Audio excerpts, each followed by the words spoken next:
Okay. All right, you can begin. Okay. Good evening, everyone. Uh, we will be presenting on Chapter 7, Complex Organizations. We are Mr. Andrew Glenn, Mr. Mohammed, and myself, Ms. Thomas. Okay, so organizations, right? Can we agree or disagree that organizations are not only prevalent in high-rise buildings, but common in our everyday lives? Do you agree or do you disagree?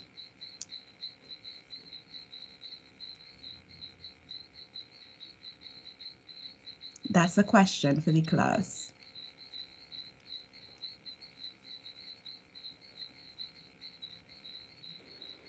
Agree. I agree. Okay, okay, cool. So yes, organizations exist in everyday life.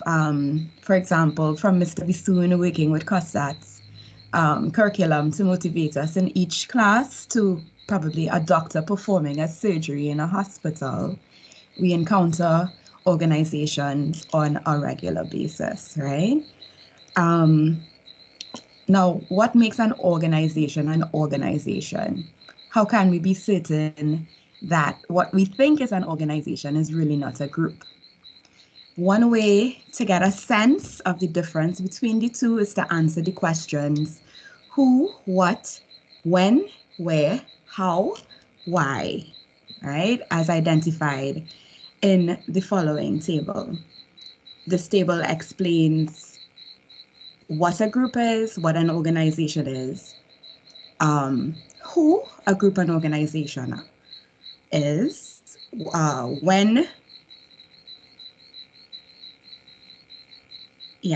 when, where, how, and why the organizations and groups exist. Right? So, an organization can be defined as a body of individuals working under a defined system of rules, assignments, procedures, and relationships designed to achieve identifiable objectives and goals. To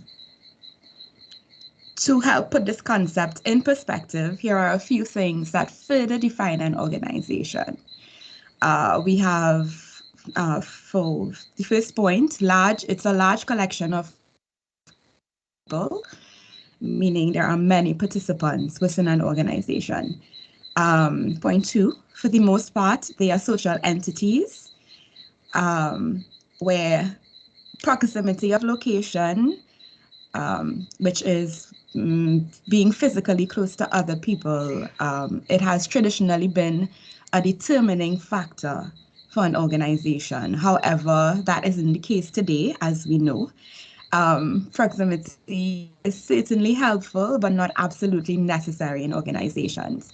And we will discuss later down in the virtual organization sections that there is a growing number of organizations that are physically separated yet remain connected through technology and the strong belief in a mission or a purpose.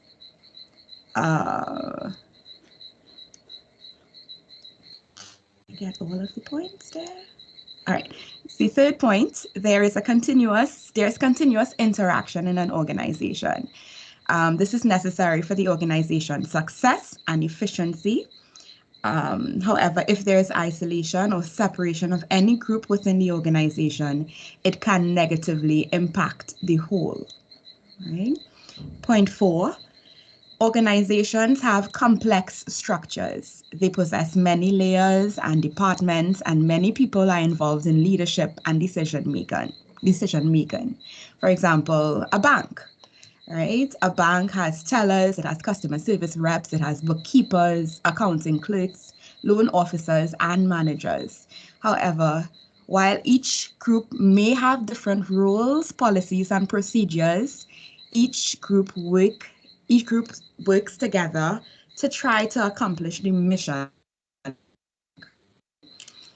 And And the last point for this section is that in organizations also possess complex systems. TUPS defines a system as an environment in which each interaction between members produces outcomes that affect each individual and subsequent interactions and outcomes. So in other words, the more people and groups there are in an organization, the more interactions become frequent and the more life within the organization can become complicated. Everything will affect everything else in an organization. Leadership is a key component for all organizations. Leaders within an organizational structure are the people who, in connection with others, accomplish certain tasks. And to help us remember some of the tasks that organizational leadership the tasks that they accomplish, I came up with the acrostic DAC, right? Organizational leadership, set direction, they create alignment, and they build commitment. To further explain, D, in setting direction, it involves articulating the mission, the vision, the core values, and the purposes of the organization. The leaders may ask, where are we going? What are we going to do? And why are we doing it? To create alignment, effective leaders must find common ground. They should want a shared understanding of the situation with well-coordinated actions. And to build commitment, building commitment involves the creation of mutual trust and accountability with focus on questions like how can we stay together or how can we work better as a group. In essence, because organizations are widely considered to be structures in which a set of groups can engage with each other over time, leadership in an organization exists to help those groups work together to accomplish its stated purpose. And that stated purpose is usually in the mission and the vision and the core values of the organization. The purpose may shift over time, but leadership must always honor its inherent commitment to keep the organization on track to pursue its mission, right? And this is a critical function of leadership. So moving on to the next topic, organizational structures. Just as all organizations exist for some purpose, they also have a structure that makes their day-to-day operations easier. So we look at a few types of those structures that exist. Max Weber, he created the classic bureaucratic model for organizations, featuring a hierarchical structure, divisions of labor, clearly articulated rules and regulations to govern how the organization should operate. This structure was designed to promote order and accountability within the organization. However, this structure has been adapted to show how it might look for a typical organization, right? This is a very basic, typical organization. In this model, the power, authority, and responsibility for leading the organization is at the top. That's with the president, and flows downward in the structure through the other officers and committee chairs. This power and authority are delegated as needed. So the rules of the game in the traditionally structured organization are that the members have little power, authority, or even responsibility. They simply do as they are told, and they have little, if any, input in the decision-making process. However, things are changing further. Now there is a call for organizations to be more collaborative, compassionate, and empathetic. Rather than the old command and control functions, leadership within these structures is being asked to connect people across the entire environment by involving the wants, needs, and talents of the organization's membership. One such structure is the inverted organizational structure. And this has been adapted to show how it might look for, again, a simple organization. In this model, the power, authority, and responsibility for leading the organization is at the top with the participants and members. And then it flows downward. Yeah, it flows downward. Where am I? Right, so again, this is to facilitate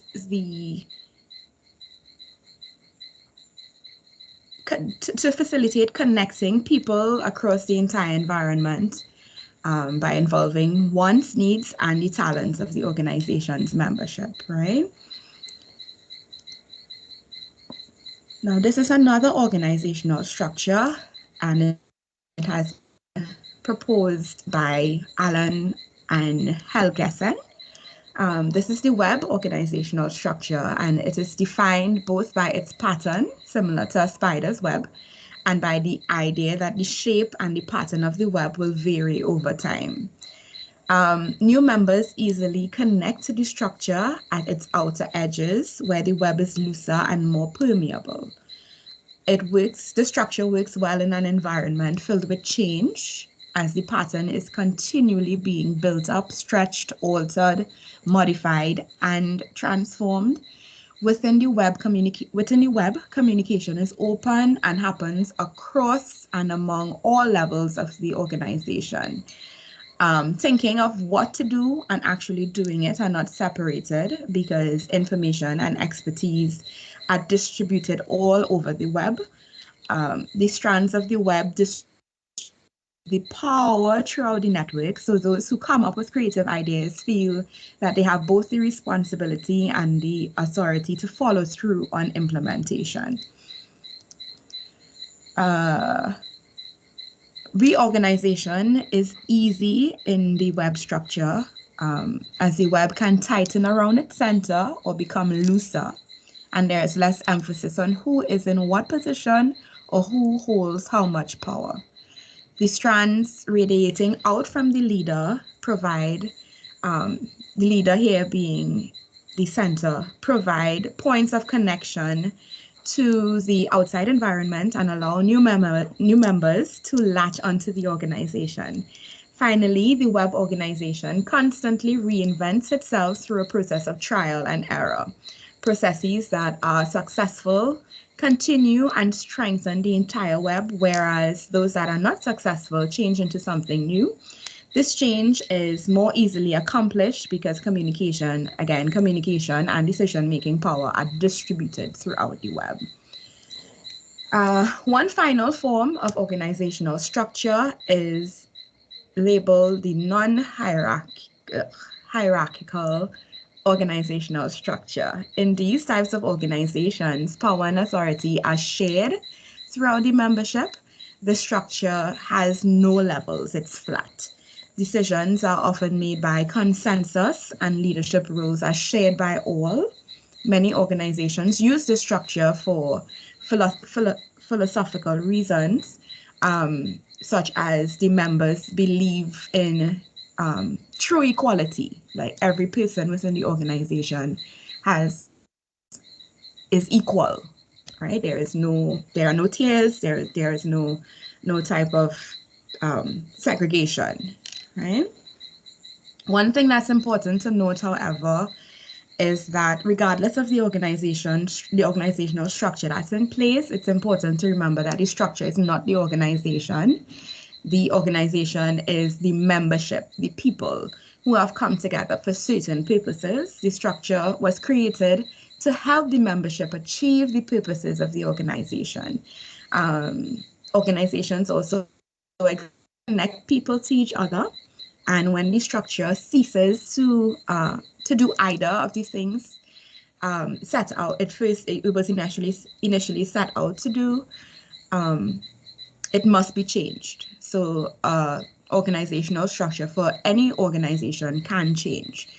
It's easy to convince yourself that a change in structure will remedy an organizational problem. However, that's not always the case. changing your organizational structure may simplify things, or or make them operate more efficiently. It will not solve profound issues that exist between people. Changing your organizational structure is not going to help people issues. Okay, so next slide. The organizational mission and vision. Yeah, so organizations exist again for a specific purpose, and that is to represent the views of the membership, to produce some product, to provide activities for its members, or for countless other reasons. This is what causes people to want to join and to actively participate in organizations' activities and the mission or the vision for the organization. A critical aspect of the success or failure of any organization will be how its purpose or mission comes to life in its vision and actions. So we should not overestimate the importance of the mission, the vision, the core value of an organization. So this is what the mission and the vision are supposed to do, right? It answers the question why the mission, answers the question, why does the organization exist? For example, it may be to organize the world's information and make it universally accessible and useful, like Google does. Or it might be to enable global commerce, like the mission of UPS. The mission, whatever the mission is, the mission statement must be written in clear language and include input gathered from throughout the organization. This is so that it reflects the personality of the organization. It must be shared widely in as many forms as possible so that it can be used to truly guide the actions of the organization. And it must offer a compelling reason for the organization's existence. The mission could be social, it could be political, it could be service related, it could be programmatic, or any combination of those, but the effectiveness of the organization will be determined by how well it moves towards its mission. Next up is the vision. The vision it could answer more than one question. Different organizations might have different questions to be answered. But some of those questions are, what is the ideal future for this organization? What do we want to be? What is the best we can be? All in all, the vision, whatever vision the organization embraces, it must motivate and inspire the people. It must challenge both the leader and the membership. It must be clear and concrete. It must be achievable. It must reflect high values for the organization, and it must be simple. The vision must tap into the motivational systems of the people in the organization. The mission and the vision, these are two statements that must constantly be in front of all leaders and members and used to guide the actions of the organization. So on to the next session, which will be presented by Mr. Mohammed.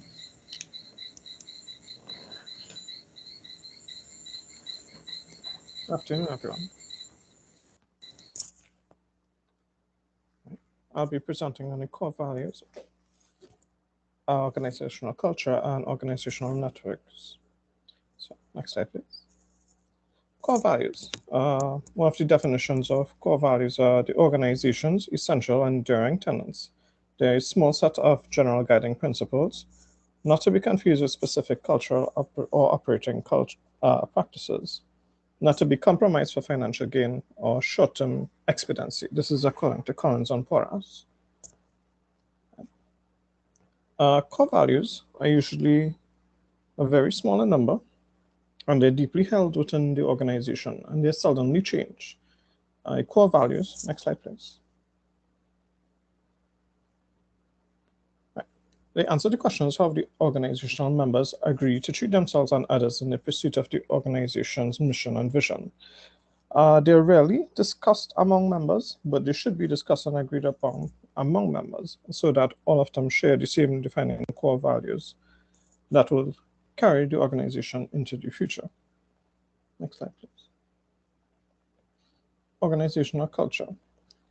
Now, one of the most important things as a leader has to do is manage the culture within an organization.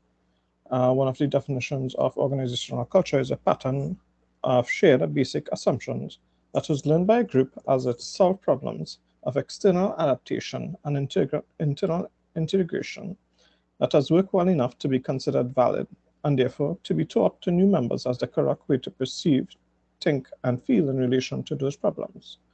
This is according to Sheen. Next slide. Now, organizational cultures usually dictates how members communicate, socialize, and work, how the organization operates, and the spread of information. Now, there are several theories on organizational culture. Next slide, please. Yeah, but all of them agree that they give insight into how the organization operates and how it supports the organization mission, values, and goals.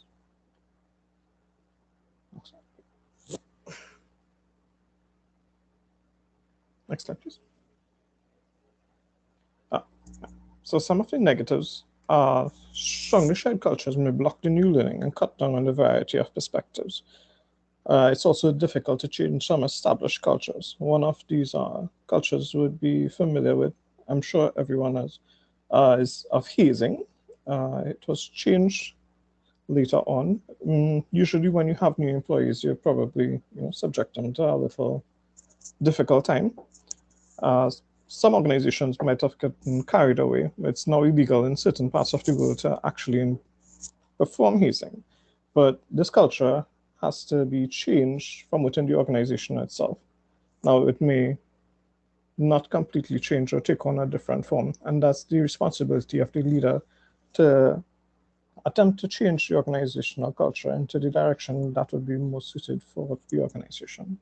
It's very difficult to do so because sometimes that would be superseded, as we all know, the majority rules, and we don't have eyes everywhere. Next slide, please. Organizational networks. Stamps 1993 defined networks as where disparate groups of people and groups linked together to form common purposes. This provides the chance to bring together a wide range of individuals. However, the members should agree on the purpose of the network, and the number and multiple leaders should be present. Organizational networks give the organization a chance to grow in different types of members. It also gives the organization greater reaching room, providing a variety of different people that would support the common goal of the organization in the future. Next slide, please. And I'll now hand you over to Mr. Glenn to continue the rest of our presentation. Hello, good night, class. I am Andrew Glenn, and I will be presenting on virtuality, impact of technology, and paradigm leadership. Next slide, please. What is a virtual organization? According to Charles Handy, a virtual organization can be defined as any organization that does not require all of its members, or sometimes any at all, to be in the same location to deliver or provide its service. These types of organizations are intangible, but are very real. It's a network rather than an office or physical location. They exist virtually. Technology has an important part to play in virtual organizations, and understanding its essential role and its impact is paramount. With the advancement in technology, the growth of virtual organizations has also increased. Next slide, please.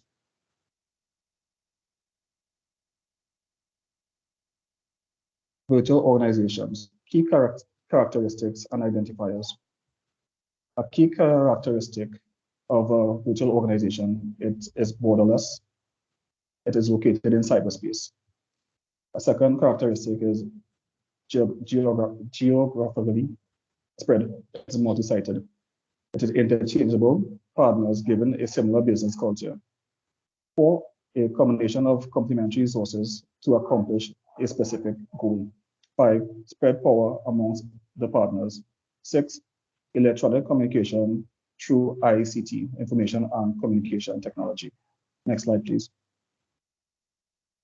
Example of virtual organizations include eBay, Zappos, Netflix, and even JetBlue. Next slide, please.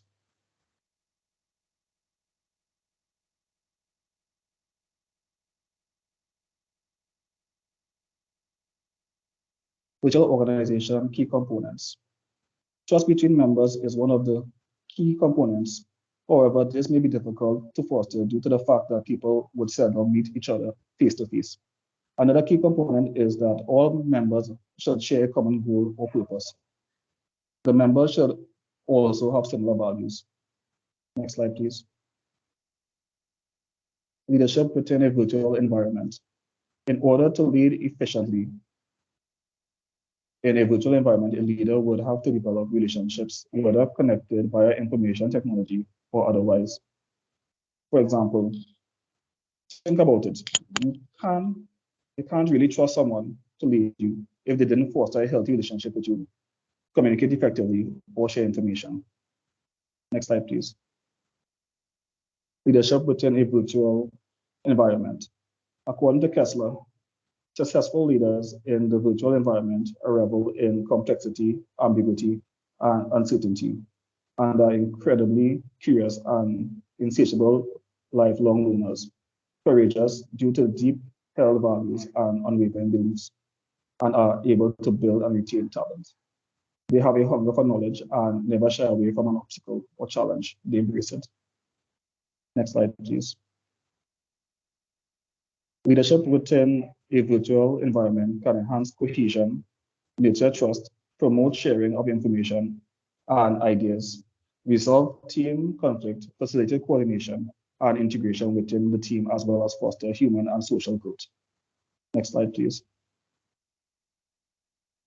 Leadership within a virtual environment. A virtual organization also eliminates the need for multiple layers of hierarchy. The trust members must develop to make the organization effective, creates access for all levels to be more involved in the decision making. This differs from the conventional settings where leaders often lead by force and only share information on a need-to-know basis. Next slide, please. The impact of technology can be overlooked. We now have the ability to easily and effectively communicate and share information anywhere at any time. Next slide, please. What might this mean for your organization? The advancement in technology are simply marvelous. We can have meetings on our phones while in transit. No need to go to a physical location for meetings. This saves time. For example, during the pandemic, virtual platform became very powerful tools in many organizations. Some may even say that it was more effective and efficient than traditional methods. Technology makes it easier to communicate, but does more communication make better organizations? What can be said for certain is that an organization will change with the increase of its technology. For example, during the pandemic, many organizations had to adopt a virtual setting. Even here at Costa, classes became fully online and functioned effectively. Virtual platforms such as Zoom, Microsoft Teams, Google Meet, and even platforms such as eClassroom made it possible to communicate and share information. Next slide, please. Paradigm leadership in a conventional paradigm culture. In conventional paradigm cultures, the organization structure was set up as pyramids, where the power and knowledge was controlled by a small group of people at the top. These leaders often led with force, control, and secrecy, only shared information on a need-to-know basis. Examples of conventional paradigm cultures are organizations such as the military, government agencies, schools, and universities.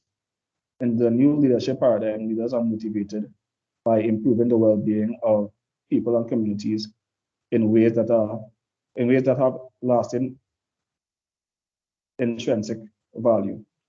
They share knowledge and information with members of the organization. They also accept the responsibility of finding ways to utilize the information rather than submitting to set boundaries. Example of companies that adopted the new paradigm cultures are organizations such as eBay and Netflix. Next slide, please. To summarize, we have explored how organizations are structured and why they are formed. We have examined the mission, visions, and core values of an organization, as well as its culture, network, and life cycle. Throughout the presentation, the relevance of rational leadership has been most apparent. The right type of leaders can effectively utilize the abilities and talents of all its members of the organization. Lastly, an organization can only reach its full potential when all its members share common goal, purpose, vision, mission, and core values. This is the end of our presentation. Thank you so much for your time and attention. Are there any questions?